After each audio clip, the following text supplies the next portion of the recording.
সুপ্রিয় শিক্ষার্থী বন্ধুরা, আশা করি সকলে অনেক ভালো আছো। আজকে তোমাদের 2021 সালে পরীক্ষাটি হয়ে গেল। তো পরীক্ষার কোশ্চেন খুবই সহজ হয়েছে। আমি যেগুলো সাজেশন দিয়েছিলাম তোমাদের, তোমরা যারা আমার সাজেশনগুলো দেখেছো এবং খুব ভালোভাবে পড়েছো, তারা বুঝতে পেরেছো কেমন কমন ছিল। আর আমার যারা রেগুলার স্টুডেন্ট, তাদেরকে আমি বারবার বলতাম যে আমি ক্লাসের মধ্যে যে কথাগুলো বলি তার মধ্যে থেকে কুইজ প্রশ্ন তোমরা 5 থেকে 6টা কমন পাবে। হ্যাঁ, তো তোমরা দেখেছো যে এখানে আমি যেভাবে যে প্রশ্নগুলোর কথা বলেছিলাম ঠিক সেইভাবে প্রশ্নগুলো কিন্তু কমন চলে আসছে। অর্থাৎ 5 থেকে 6টা প্রশ্ন মানে তুমি না পড়লেও কমন পেয়েছো। আর যারা আমার শুধু ভিডিও দেখো বা নতুন স্টুডেন্ট, তাদেরকে তো বলেছিলাম কোন কোন সালগুলো করতে হবে, তো সেই সালগুলো থেকে আসবে। আর আমি আরেকটা কথা বলেছিলাম যে প্রশ্ন অবশ্যই একটু না একটু ঘুরিয়ে দিবেই। হ্যাঁ, কিছু প্রশ্ন ঘুরিয়ে দিবে। তো যাই হোক, সব মিলে আশা করছি তোমাদের পরীক্ষা অনেক ভালো হয়েছে। তো অনেকেই বলতেছিল যে ভাই কিছু প্রশ্নে কনফিউশন আছে, আমরা উত্তর বুঝতে পারছি না যে কী হবে। তো কুইজ প্রশ্ন নিয়ে কোনো কথা নেই, কারণ কুইজ প্রশ্ন তোমরা মানে নোট দেখে হোক বই দেখে হোক এটা উত্তর দিয়েছো, এটা বিষয় না। আমি অন্যান্য প্রশ্নের সমাধানগুলো দেখাবো। যেমন খ বিভাগে এবার দেখছি যে প্রশ্ন লজিক খুবই কম দিয়েছে। তো এটা একটা সুবিধা হয়েছে, আমি যে 11টা প্রশ্ন দিয়েছিলাম ওই 11টা থেকে 4টা-5টা প্রশ্ন কিন্তু কমন আছে। হ্যাঁ, যারা পড়েছো তারা অবশ্যই কমন পেয়েছো। এখন এখানকার মূল বিষয় হলো যারা লজিক একটু কম করো তাদের জন্য এখানে একটা সুবিধা হয়েছে যে লিখিতগুলো লিখতে পারছো, কিন্তু যারা লজিক করেছো বা লজিক ভালো করো তাদের জন্য কিন্তু একটা অসুবিধা হয়েছে, কারণ লজিক বেশি থাকলে তাদের প্লাস পাওয়ার সম্ভাবনাটা বেশি থাকে। তো যাই হোক, 6 নম্বর প্রশ্ন, আমরা লজিকে চলে যাই সরাসরি সমাধান। যে 6 নং প্রশ্নটা দেখো, 6 নং প্রশ্নটি কিন্তু আমার যে শীট দাগিয়ে দিয়েছিলাম, আমি আগে প্রশ্নগুলো দেখিয়ে দিই কোথায় থেকে কমন আসছে, তারপরে সমাধানগুলো দেখাচ্ছি। 6 নং প্রশ্নটি আমার যে শীট দিয়েছিলাম যে এর আগের যে সাজেশনের ভিডিওতে, ওইখানে দেখবে 12 নং প্রশ্নটি এটা ছিল। তবে একটু চালাকি করেছে ওরা। এখানে আমার আগের প্রশ্নে ছিল negation q plus negation p, এরা একটু ঘুরিয়ে দিয়েছে negation p plus negation q. তো এটা কোনো বিষয় না, যারা লজিকের নিয়ম পান তাদের কাছে এটা কোনো সমস্যা না। ওকে, তার পরবর্তীতে আমাদের 11 নং প্রশ্নটি দেখবে আমি যে সাজেশন দিয়েছিলাম সেই সাজেশনের 6 নং প্রশ্ন, সর্বশেষ যে ভিডিওতে সাজেশন দিয়েছিলাম সেটা 6 নং প্রশ্ন। এবং ওইখানে দেখবে এখানে একটু চালাকি করেছে, একদম সেম সব কিছু ঠিকই আছে, এখানে ইমপ্লাইজ দিয়েছে আর ওখানে ছিল ভেল, এতটুকু পার্থক্য। এই প্রশ্নটি আমি মানে দেখলাম একটু নতুন দিয়েছে, এতটুকু পর্যন্ত ঠিক আছে, নিচে একটু বানিয়ে দিয়েছে। তবে যারা বৈধতা অবৈধতার প্রমাণ পারো তাদের কাছে এটা কঠিন হয়নি। মানে প্রশ্ন নতুন দিলেও কিন্তু প্রশ্নটি সহজ ছিল, এটা আমি আমার সাজেশন থেকে কমন দিতে পারি নাই। তো তারপরেও দেখা গেল যে অন্যান্য প্রশ্ন সবই কমন আছে। এবার আমরা গ বিভাগের অন্য প্রশ্নগুলোতে যাই। 13 নং প্রশ্নটি দেখো যে এটা হচ্ছে আকারগত প্রমাণ। আমার যে সাজেশন দিয়েছি তোমাদের আমি, ওই সাজেশনের 20 নং প্রশ্নটি দেখবে এটা এইভাবে আছে, শুধুমাত্র পার্থক্য হলো একটু মানটা চেঞ্জ করে দিয়েছি। হ্যাঁ, আমি বারবার বলেছিলাম যে প্রশ্ন তোমার কমন দিবে, কিন্তু প্রশ্ন কিন্তু এবির জায়গাতে WXY দিবে, MN এর জায়গাতে PQRST দিবে, মানে মান চেঞ্জ করবেই। তো এটা হলো সেটা আকারগত প্রমাণ।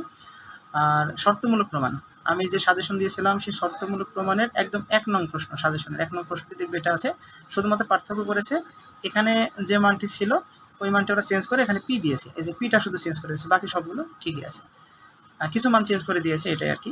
এটাও ছিল কমন। তার পরবর্তীতে প্রশ্ন ছিল পরোক্ষ প্রমাণ। পরোক্ষমূলক প্রমাণের শীটটি তোমরা যারা ইউটিউবে ভিডিও দেখেছো তারা পাওনি, কিন্তু যারা আমার রেগুলার স্টুডেন্ট তাদের মূল যে মানে শীট দিয়েছিলাম আমি, সমাধান শীট, ওইটার দেখবে যে 9 নং প্রশ্নটি, এটা একদম হুবহু এই প্রশ্নটি আছে, ওখানে হয়তো বা এ আর বি দেওয়া আছে, এখানে সি আর ডি দিয়েছে। এই 9 নং প্রশ্নটি দেখবে মূল সমাধান শীট, এটা পরোক্ষ প্রমাণ। এবং মানা কর্তব্য দায় হয়েছে, এখানে আবারও কোশ্চিন ওই আগের মতো করে দিয়েছে স্টুডেন্টকে বিভ্রান্ত করার জন্য। মানকতক বিধিমালা প্রয়োগ করে নিচের যুক্তিগুলোর বৈধতা প্রমাণ গঠন করো। এখন এখানে বৈধতার প্রমাণে কিন্তু কি প্রমাণ করব এটা কিন্তু লেখেনি, কিন্তু এটা কিন্তু বৈধতার প্রমাণ, এখানে লিখতে হতো বৈধতার প্রমাণ করো, কিন্তু কিছুই দেয় নাই। তো যাই হোক, যেটা ভুল করেছে স্টুডেন্ট এবার বুঝতে পেরেছে যেটা বৈধতার প্রমাণ, আর যারা বুঝতে পারে তারা বাকিগুলো করবে। এখন এই প্রশ্নগুলো কোথা থেকে কমন আসলো, আমার যেটা মূল শেষ, যারা আমার রেগুলার স্টুডেন্ট তাদের 8 নং প্রশ্ন, এটা উত্তর দেখবে একদম হুবহু এইভাবে আছে, মানে কোনো চেঞ্জ নাই, এরকমই আছে। আর সে যেহেতু এখানে 2টার উত্তর করতে হবে, আরেকটা প্রশ্ন দিয়েছে, এটা দেখবে আমি যে সাজেশন শিট দিয়েছি ওইটা 2 নাম্বার প্লাস 10 নাম্বার, মানে সেম, মানে একটু চেঞ্জ আছে। তো 2 নাম্বার 10 নাম্বারের যে প্রশ্নটি আছে দেখবে একদম সেম টু সেম এই প্রশ্নটি আছে। হ্যাঁ, মানে কোনো জায়গাতে এখানে নেগেশন দিয়েছে, কোনো জায়গাতে নেগেশন দেয়নি। তবে আমার সাজেশনে 2 আর 10 নম্বর প্রশ্নটা মিলালে দেখবে একদম এটাই। অর্থাৎ আমি দেখতে পাচ্ছি যে আমি যে সাজেশন তোমাদের দিয়েছি সেই সাজেশন থেকে প্রায় প্রশ্নগুলোই কিন্তু কমন। যারা পরীক্ষাতে রেগুলার স্টুডেন্ট ফোন দিয়ে বলতেছে ভাই অনেক ভালো পরীক্ষা হয়েছে, কিন্তু যারা পড়াশোনা করেনি ঠিক মতো তারা বলছে পরীক্ষা খারাপ হয়েছে।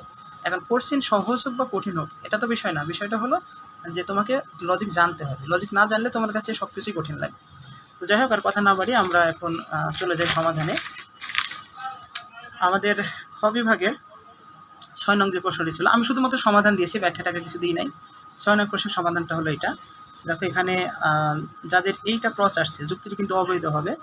হ্যাঁ, যুক্তি অবৈধ, কারণ এটা হচ্ছে যে আমাদের মানটা যেহেতু চেঞ্জ করে দিয়েছে, এই চেঞ্জ না করলে যুক্তিটি বৈধ, এটা টিক চিহ্ন ছিল, কিন্তু মান চেঞ্জ করার কারণে এটা অবৈধ।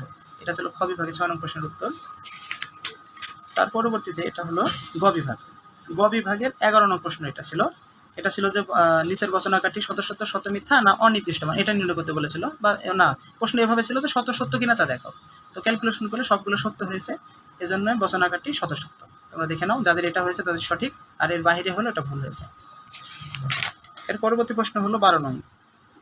12 নং প্রশ্নটি আমাকে অনেকেই প্রশ্ন করেছিলে যে এই প্রশ্নের সমাধানটা হলো দুইভাবে হয়। হ্যাঁ, একটি হলো যে এর প্রতিবর্তী প্রাকল্পিক বচনাকারটি হলো বলে লিখে এটা তোমার ডট আর ইমপ্লাইজ দ্বারা যুক্ত করে ওই নিয়মে করা যায়, আর আমি যেটা করেছি এটা একটা নিয়ম। তো যে নিয়মে করো, যুক্তিটা যদি বৈধ হয় তাহলে তোমাদের লজিকটি সঠিক হয়েছে, আর বৈধ না হলে ভুল। এই যে আমাদের সবগুলোই ঠিক চিহ্ন আসছে, একটা ক্রস চিহ্ন আসেনি। যারা এই নিয়ম পারো তাদের যদি এইটা আসে তাহলে লজিকটি ঠিক আছে, আর না হলে ভুল আছে। ওকে, এটা ছিল 12 নং প্রশ্নের উত্তর। এরপরে সম্ভবত 13 নং, এটা হ্যাঁ 13 নং প্রশ্নের উত্তর। 13 নঙে ছিল আকারগত প্রমাণ। তো আকারগত প্রমাণের প্রশ্নটিও কমন ছিল, আমি তোমাদের বললাম যে আমাদের সাজেশন থেকে একদম কমন ছিল প্রশ্নটি। এটা একটু ক্রিটিক্যাল, যারা লজিক একটু ক্যালকুলেশন কম পারো তাদের জন্য কঠিন হয়ে যাবে, যেহেতু আকারগত প্রমাণ সবসময় কঠিন, তারপর অতটাও কঠিন না। তো আকারগত প্রমাণটি 14টা লাইনের সমাধান হয়েছে, এদের সমাধানটা দেখো। আরেকটা কথা বলে দিই, ক্যালকুলেশনের জায়গাতে মানে যদি কারো 2-1 লাইন এলোমেলো মনে হয়, এটা যেন ঘাবড়ানোর কোনো প্রয়োজন নাই, কারণ তোমরা ভালো করে জানো যে ক্যালকুলেশন, যেমন আমি 1 নং সারি থেকে কাজ শুরু করেছি, তুমি তো 2 নং সারি থেকে কাজ শুরু করতে পারো, এই জন্য ক্যালকুলেশন আলাদা হতেই পারে, এটা কোনো সমস্যা না। তো এটা ছিল আমাদের হলো আকারগত প্রমাণের সমাধান, এই যে দেখে নাও। এর পরবর্তী হলো 14 নং হচ্ছে শর্তমূলক প্রমাণ। শর্তমূলক প্রমাণের প্রশ্নটি এটাও কমন। হ্যাঁ, মানে এত সহজ কোশ্চেন যে আবার কেন করলো বুঝতে পারলাম না, শুধু একটু মান চেঞ্জ করেছে, কিন্তু প্রতিটা প্রশ্নই কমন দিয়েছে। তো এটা ছিল শর্তমূলক প্রমাণ। আমি তোমাদের ক্লাসে বারবার বলেছিলাম যে এবার শক্তিশালী বিধিটা আসবে না, শক্তিশালী বিধিটা আসবে না, এবং লাস্ট যখন আমি পড়িয়েছিলাম তোমাদের পরীক্ষার একদিন আগে, সেদিনও বলে দিয়েছি যে শক্তিশালী বিধি করার দরকার নাই, সাধারণ শর্তমূলক আসবে, এবং যেটা গুরুত্বপূর্ণ প্রশ্ন সেগুলো দাগিয়ে দিয়েছিলাম। এই যে এই প্রশ্নটা আমি ক্লাসে বারবার করাইতাম, যারা ক্লাস করেছো রেগুলার তারা জানো, এটা কমন একদম 9 নাইল উত্তর শেষ। এটা ছিল আমাদের শর্তমূলক প্রমাণ। পরোক্ষমূলক প্রমাণ, এটা একদম তো হাস্যকর একটা লজিক দিয়েছে, 10 মার্কের লজিক।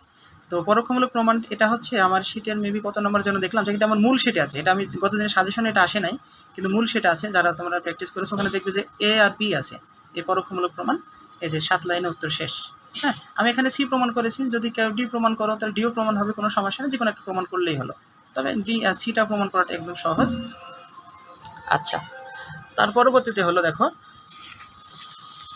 মানকাত্মক বৈধতা। আচ্ছা, এখন আমি বৈধতা কেন লিখেছি, ওরা তো বলেছে মানকাত্মক প্রমাণ করো, এখন কি প্রমাণ করো এটা তো বলে নাই, এটা হলো মানকাত্মক বৈধতা প্রমাণের লজিক। ওরা কেন যে স্যাররা করছেন এটা বারবার দিচ্ছে না, গত 19 সালেও এই ভুলটা করেছিল, এবারও করলো, কিছুই উল্লেখ করতেছে না, জানি না কেন এটা করতেছে, তবে এটা বৈধতার প্রমাণ হবে। এটাও কমন ছিল আমার মূল শিট থেকে, এটা কমন ছিল।